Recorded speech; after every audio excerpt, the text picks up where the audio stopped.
आज हम लोग यूनिट 4 जो है आपका ग्लास मैन्युफैक्चरिंग एंड डेकोरेशन को पढ़ेंगे। और अब तक हम लोगों ने यूनिट 3 तक ख़त्म किया है, जिसमें कि कुछ प्लांट्स के बारे में देखा था। आप पीपीटी 1 खोल लीजिए, पहला जो पेज है उसको खोल लीजिए, जिसमें कि ग्लास मैन्युफैक्चर एंड डेकोरेशन है। इसमें हम लोग पढ़ेंगे कि ग्लास को कैसे बनाते हैं, कौन कौन से प्रोसेस का यूज करते हैं ग्लास को बनाने के लिए।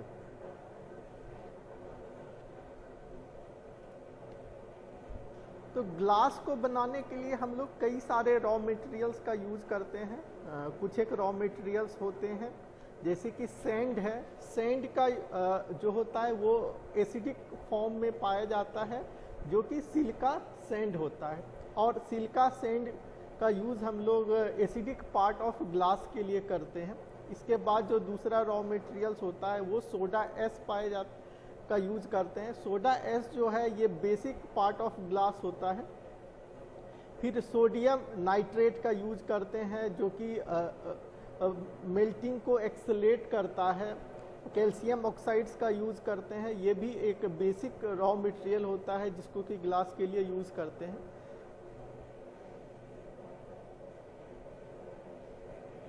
अच्छा, सिलिका रिपीट हो गया है। सिलिका का यूज़ एसिडिक पार्ट के लिए करते हैं। फिर बेरियम सल्फेट का यूज़ करते हैं। ये क्या करता है कि इम्प्यूरिटीज़ को रिमूव करने के लिए यूज किया जाता है।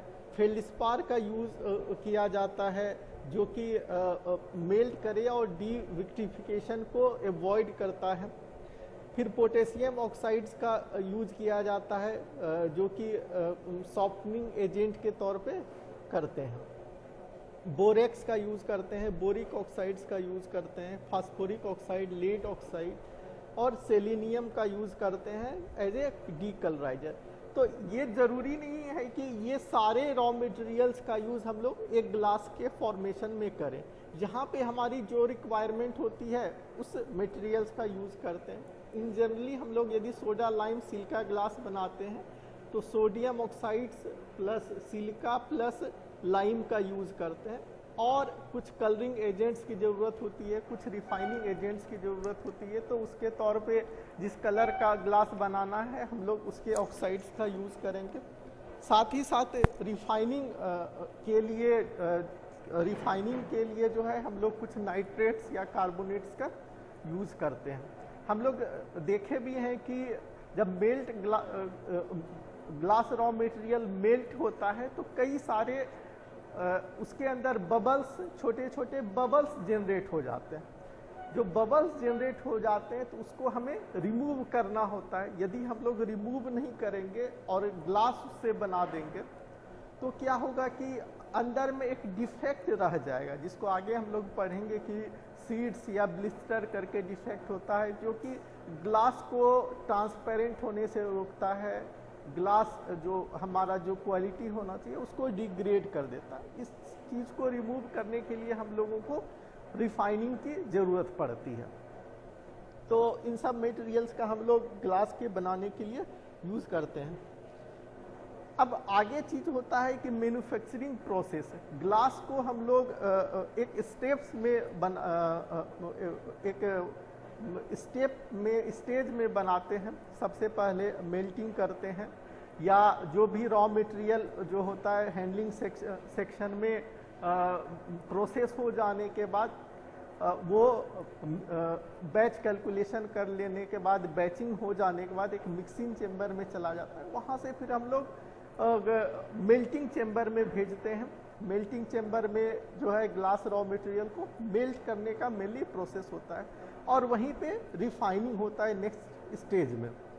फिर वहाँ से जो ग्लास मेल्ट है शेपिंग और फॉर्मिंग स्टेज में चला जाता है, जहाँ पे हमें जो बॉडी बनानी होती है, बॉडी को मेन शेप देना होता है, उस स्टेज में काम होता है।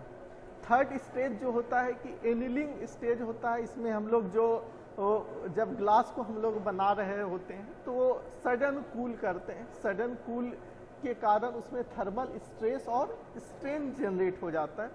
उस स्ट्रेस और स्ट्रेन को रिमूव करने के लिए हमको एनिलिंग करने की ज़रूरत पड़ती है। और नेक्स्ट जो स्टेज होता है फाइनल जो है, जब बॉडी हमारा बन जाता है वो फिनिशिंग स्टेज में चला जाता है, जहाँ पे हम लोग इंस्पेक्शन करते हैं, फिनिशिंग करते हैं उस बॉडी का, फिर उसके बाद इंस्पेक्शन और पैकिंग करके फाइनली डिस्पैच कर देते हैं। तो मेल्टिंग में क्या करते हैं कि ग्लास बैच हम लोग तैयार करते हैं और सूटेबल प्रोसेस का यूज करते हैं मेल्टिंग के लिए। जैसे कि मेनली दो तरह के मेल्टिंग का यूज किया जाता है, एक होता है पॉट फर्नेस और दूसरा होता है टैंक फर्नेस। जो स्पेशल ग्लासेस बनाए जाते हैं जैसे ऑप्टिकल ग्लास, फाइबर ग्लास या ऑप्टिकल ग्लास या ऑप्टाथेल्मिक ग्लास, तो ये सब छोटे स्केल के प्रोडक्शन होते हैं और इसमें क्वालिटी का बहुत ज़्यादा रोल होता है। जब हम लोग किसी ग्लास से लेंस बनाते हैं, जो हम लोग या तो कैमरा में यूज़ करते हैं, जो हम लोग अपने विजन गॉगल्स में यूज़ करते हैं, तो इन सब चीज़ों में क्या होता है कि क्वालिटी बहुत ज़्यादा इम्पोर्टेंस रखता है। तो हम लोग जब क्वांटिटी, बहुत ज़्यादा क्वांटिटी में हम किसी चीज़ों को बनाते हैं तो हम लोग क्वालिटी को उतने 100% एक्यूरेसी के साथ कंट्रोल नहीं कर सकते। कुछ चीज़ें हमारी कंट्रोल से बाहर रह जाती है। तो उस केस में हम लोग कैसे प्योर से प्योर मेल्ट चाहिए उस चीज़ को ध्यान रखना पड़ता है क्वालिटी प्रोडक्ट के लिए। तब हम लोग पॉट फर्नेस का यूज़ करते हैं। पॉट फर्नेस जो है जनरली 1 to 2 टन्स कैपेसिटी का होता है और एक ये सिलिकॉन कार्बाइड का बना हुआ फर्नेस होता है। तो जब क्वांटिटी हमारे पास कम रहेगा तो हम लोगों को क्वालिटी कंट्रोल करने में भी आसानी होती है। तो छोटे स्केल के जो ऑब्जेक्ट्स होते हैं बनाने के लिए हम लोग पॉट फर्नेस का यूज़ करते हैं। नेक्स्ट जो है टैंक फर्नेस का यूज़ हम लोग ह्यूज प्रोडक्शन ऑफ ग्लास के लिए करते हैं और टैंक फर्नेस जो है इसके साथ साथ हम लोग हीट रिकवरी सिस्टम का भी यूज़ करते हैं। हीट रिकवरी सिस्टम के रूप में हम लोग रीजनरेटर का यूज़ करते हैं, इसीलिए इसको कभी कभी रीजनरेटिव टैंक फर्नेस भी कहा जाता है। इसकी जो कैपेसिटी होती है जनरली 1350 से लेके 1400 टन्स कैपेसिटी की होती है और ये जनरली 1600 डिग्री टेम्परेचर पर वर्क करता है। इन जनरल कॉमर्शियल ग्लासेस जो बनाए जाते हैं वो 1600 डिग्री सेंटीग्रेड पर बनाए जाते हैं। अब क्या है नेक्स्ट, क्या टैंक फर्नेस के अंदर जो रिएक्शंस होते हैं वो होते हैं कि सोडियम कार्बोनेट सबसे पहले जो है सिलिका से रिएक्ट करता है और ये Na2O.SiO2 बनाता है प्लस CO2 को बाहर निकालता है। फिर कैल्शियम कार्बोनेट जो हम लोग यूज़ किए थे, एक तो फेल्डस्पार के फॉर्म में सोडा फेल्डस्पार यूज़ किए प्लस लाइम को भी यूज़ किए। तो लाइम डायरेक्टली नेचर में कैल्शियम ऑक्साइड के फॉर्म में नहीं मिलता है, तो हम लोग कैल्शियम कार्बोनेट के फॉर्म में यूज़ करते हैं। कैल्शियम कार्बोनेट सिलिका से रिएक्ट करके CaO.SiO2 बनाता है प्लस CO2 को रिलीज कर देता है। CO2 जो है गैस के फॉर्म में मेल्ट से बाहर निकल जाते हैं। और फिर जो है तीसरा जो कंपाउंड है सोडियम सल्फेट Na2SO4, वो SiO2 से रिएक्ट करता है। साथ ही साथ जो कुछ कार्बन उसके अंदर है, कार्बोनेट से कार्बन जो बचे हुए हैं उसे रिएक्ट करके Na2O.SiO2 plus SO2 plus CO का यूज करता है। ये जो थर्ड जो रिएक्शन है यही रिएक्शन होता है रिफाइनिंग के टाइम में।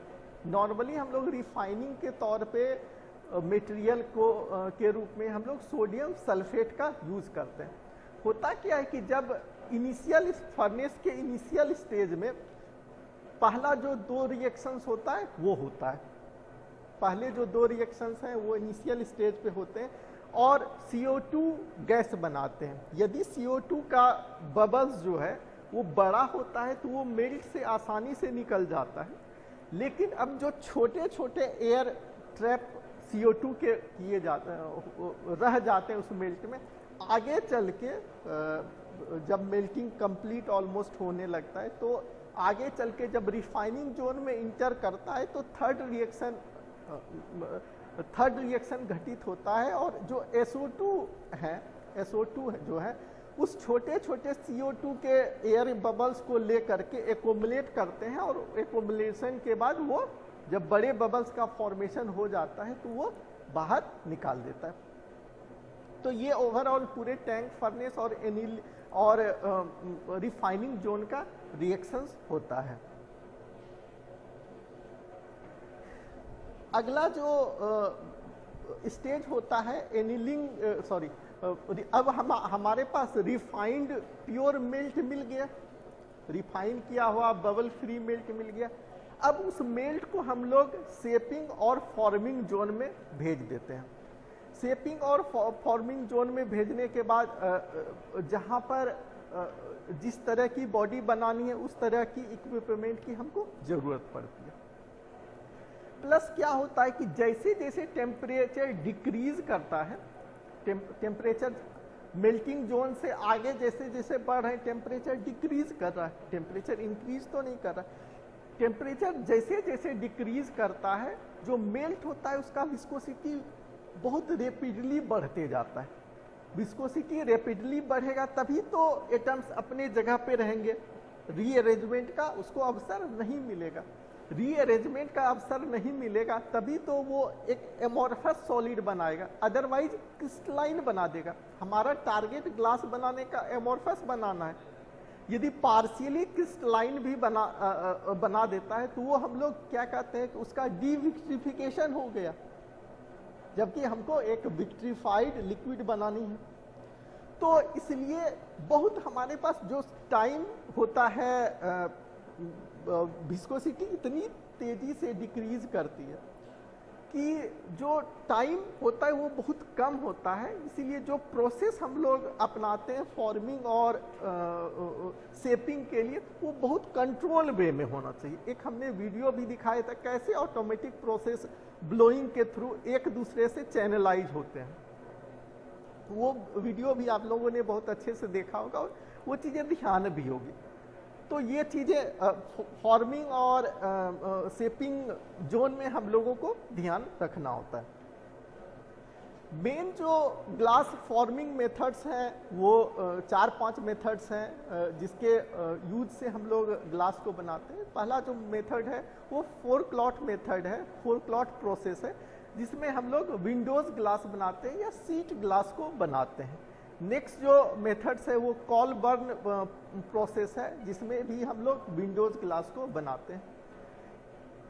थर्ड जो है वो कंटिन्यूअस ऑटोमेटिक प्रोसेस है, जिसमें हम लोग प्लेट ग्लास को बनाते हैं।